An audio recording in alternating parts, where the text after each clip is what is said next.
आज मैं आपको बताऊंगा कि किसानों को क्यों गिरफ्तार किया जा रहा है, किसान क्यों चला रहा है, किसान आज क्या कह रहा है। किसानों के हवाले से मैं बात करूंगा। पंजाब के अंदर किसानों के सदर को गिरफ्तार कर लिया गया है।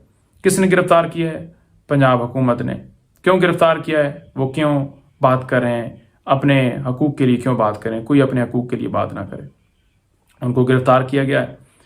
वो क्यों गिरफ्तार किया गया है? क्योंकि फॉर्म 47 के ऊपर बनी हुई जो हुकूमत है, जिनको अवाम ने रिजेक्ट किया है, तो उनसे आप क्या अच्छे की उम्मीद कर सकते हैं? इनको तो अवाम ने मुंतखब ही नहीं किया, तो लिहाजा वो अपनी कार्रवाइयाँ जारी किए हुए हैं। ये जेली हुकूमत, ये टिकटॉकर ये कार्रवाइयाँ करवा रही है और किसान भाइयों की गिरफ्तारियाँ जो हैं वो जारी है। अच्छा, किसान क्यों चला रहा है? इसका हल क्या है? किसान के चलाने की क्या वजह है? क्यों किसान जो है उसने शोर मचाया हुआ है?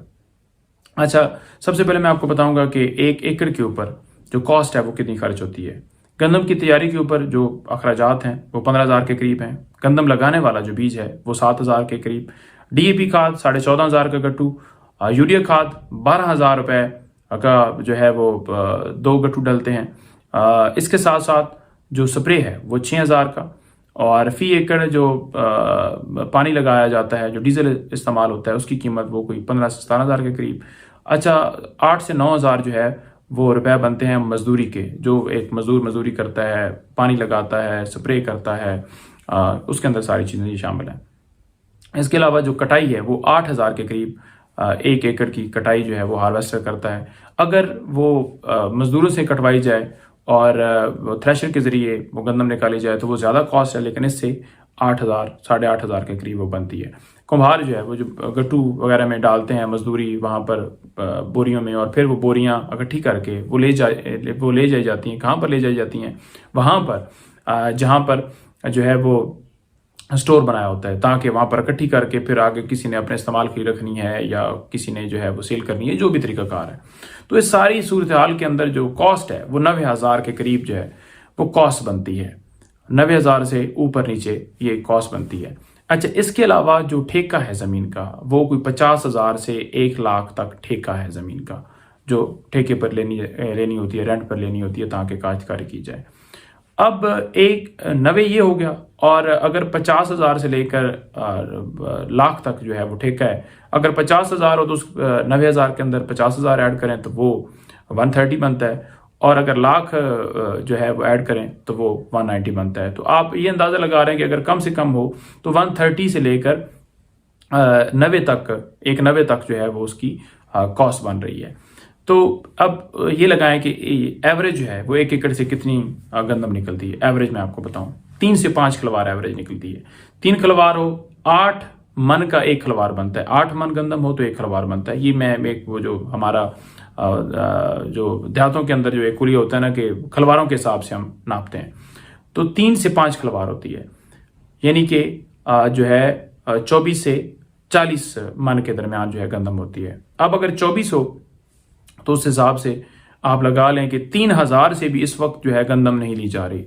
3,900 जो कि पिछले साल का रेट था वही बरकरार रखा गया, और वही रेट जो है अभी भी बरकरार रखा गया है। लेकिन 3,900 क्या 3,000 से भी नहीं ली जा रही, क्योंकि इन्होंने गंदम बाहर से मंगवा ली है।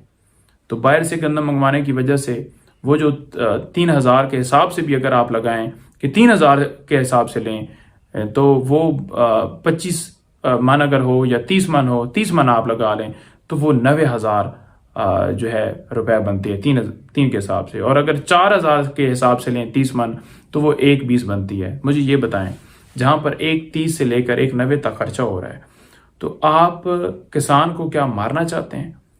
हम ये नहीं कह रहे कि गंदम का रेट जो है वो 10,000 कर दें। हम ये कह रहे हैं कि सबसे पहले आपने तेल की कीमतें बढ़ाई, खाद की कीमतें बढ़ाई, जिससे क्या हुआ? जिससे ये हुआ कि तेल और खाद की कीमतों से जो है वो कॉस्ट जो है वो उसकी ज़्यादा हुई 90,000 के करीब। सबसे पहले तो आपको खाद सस्ते करने चाहिए थे। तेल 300 पर चला गया। जब वो चीज़ें आपने सस्ती नहीं की तो फिर आपको रेट वो तयन करना चाहिए था जिससे किसान को नुकसान ना होता था। आपको याद होगा कि जब इमरान खान की हुकूमत थी तो किसानों के क्या प्रोटोकॉल होते थे, वजीर आजम ऑफिस में कैसे आते थे, खान साहब उनसे पूछते थे बताएं क्या मसाइल हैं। और आज किसान अगर अपने हक की बात करता है तो उसे गिरफ्तार किया जा रहा है। क्या आप एहतजाज नहीं कर सकते? आप बात नहीं कर सकते? हम ये नहीं कहते कि 10,000 की गंदम की जाए, हम ये कहते हैं कि आपने जो खाद तेल की कीमतें बढ़ा दी और रेट जो है आपने कम दिए, या तो वो आप कम करते हैं, और अगर आपने उसके ऊपर कंट्रोल नहीं किया, खादों पे कंट्रोल नहीं किया, बीजों पे कंट्रोल नहीं किया, तेल पे कंट्रोल नहीं किया, तो फिर आप उस रेट के ऊपर गंदम लेते जिस रेट के ऊपर किसान को नुकसान ना होता और आम पब्लिक के ऊपर जो बोझ है वो भी ना पड़ता। वो कैसे ना पड़ता कि आप सब्सिडी देते, आप आम आदमी को गंदम जो है वो सस्ती देते। हाँ, हुकूमत का काम होता है, सरकार का काम होता है कि अपने लोगों के जो है उनके तहफ़्फ़ुज़ात, उनकी हिफाजत करना, उनके हकूक़ की हिफाजत करना, उनका ख्याल रखना। क्या आप एज स्टेट जो है वो जिम्मेदारी निभा रहे हैं? नहीं, क्योंकि आपका काम है सिर्फ और सिर्फ बेगुनाह लोगों के घरों में छापे मारना, चादर चार दीवारी का तकद्दुस पामाल करना, अगवा करना, प्रेस कॉन्फ्रेंस करवाना। आज किसानों के साथ आपने वही सलूक किया जो आप समझते थे कि आप पीटी, यानी कि इस मुल्क के अंदर कोई किसान हो, मजदूर हो, कोई भी बात करे, ठीक है, उसके ऊपर पाबंदी। ये साबित चीजें कर रही हैं कि ये मसला ये नहीं है कि ये पीटीआई के साथ है, बल्कि जो भी अपने हकूक की बात करेगा उसके साथ ये सलूक किया जाए। क्या ये कायद आज़म मोहम्मद अली जिन्ना ने ये ऐसा मुल्क बनाया था जहां पे आप अपने लोगों के ऊपर ही जुल्म सितम करें?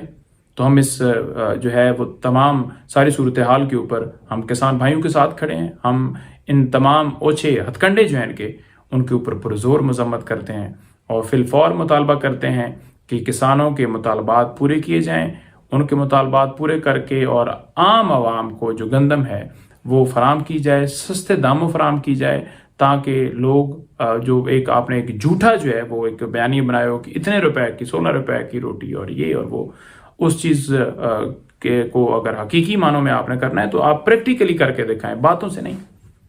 बहुत शुक्रिया। पाकिस्तान जिंदाबाद।